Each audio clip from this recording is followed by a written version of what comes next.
ദിനേന കുളിക്കുന്നവരാണ് നമ്മൾ. ആ കുളിയുടെ ഏറ്റവും പ്രധാനപ്പെട്ട ഒരു സുന്നത്താണ് കുളിയുടെ മുമ്പ് വുളു എടുക്കണം, മിസ്വാക്ക് ചെയ്ത് വുളു എടുക്കണം. നബി സല്ലല്ലാഹു അലൈഹി വസല്ലം നിങ്ങൾ നിർബന്ധം പോലെ കണ്ട ഒരു സുന്നത്താണ് മിസ്വാക്ക്. അഷ്റഫുൽ ഖൽഖ് സല്ലല്ലാഹു അലൈഹി വസല്ലം നിങ്ങളുടെ സുന്നത്ത് എന്ന നിലക്ക് കുളിയുടെ മുമ്പ് ഒരു കാമിലായ വുളു എടുക്കുക. എത്രത്തോളം പണ്ഡിതന്മാര് പഠിപ്പിച്ചു, കുളിക്ക് ഇടയിൽ ആ വുളു മുറിഞ്ഞു പോയാൽ വീണ്ടും അത് പുതുക്കിയെടുക്കൽ സുന്നത്തുണ്ട്. അത്രയും മുഅക്കദായ സുന്നത്തായ വുളു ആണ് കുളിയുടെ മുമ്പുള്ള വുളു. നമ്മൾ ആൾക്കാരൊക്കെ കുളിച്ച് കഴിഞ്ഞിട്ട് പിന്നെ പോയി വുളു എടുക്കണ കാണാം. അങ്ങനല്ല വേണ്ടത്. ആദ്യം വുളു എടുക്കുക, മിസ്വാക്കൊക്കെ ചെയ്തിട്ട് നല്ലൊരു വുളുവിന്റെ ശേഷമാണ് കുളി വേണ്ടത്.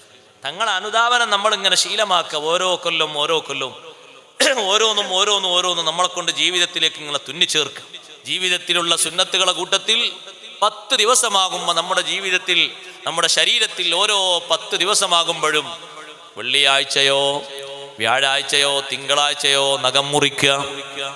നഖം മുറിക്കുമ്പോഴുള്ള സുന്നത്തുകളൊക്കെ പാലിച്ച് മുറിക്കുക. ആദ്യം 2 കൈയും കഴുകണം. കൈയിന്റെ നഖമാണ് ആദ്യം മുറിക്കേണ്ടത്. അത് തന്നെ വലത്തെ കൈയിന്റെ മുസബ്ബിഹ വിരലാണ് തുടങ്ങേണ്ടത്.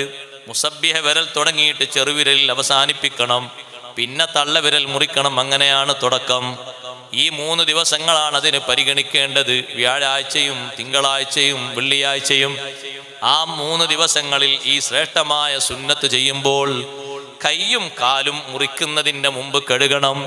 നഖങ്ങളെല്ലാം ഒരുമിച്ച് കൂട്ടിയിട്ട് അതൊരു ചെറിയ കുഴി കുഴിച്ചതിൽ കുഴിച്ചു മൂടണം. അത് സുന്നത്താണ്.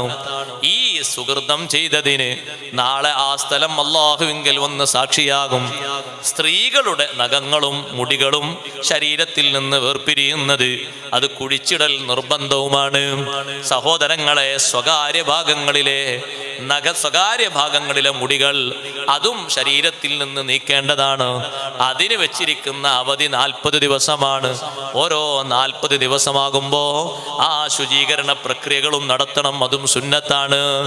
10 ദിവസമാകുമ്പോ കക്ഷഭാഗത്തുള്ള രോമങ്ങൾ നീക്കണം. അത് സുന്നത്താണ്. ജീവിതത്തിൽ ഈ സുന്നത്തുകളൊക്കെ നിത്യജീവിതത്തിൽ നമ്മൾ പാലിക്കുമ്പോൾ നബി സല്ലല്ലാഹു അലൈഹി വസല്ലം നിങ്ങളുടെ മാതൃക നമ്മുടെ ജീവിതത്തിൽ അങ്ങനെ തന്നെ വന്നു ചേരുകയാണ്. ചെറിയ ഒരു വിഷയത്തിൽ പോലും മഹാന്മാരായ പണ്ഡിതന്മാര്, സ്വഹാബിമാര്, താബിയുകൾ അവിടുത്തെ മാതൃകകൾ കൈവിടാതെ അങ്ങനെ തന്നെ അവലംബിച്ചു പോന്നു.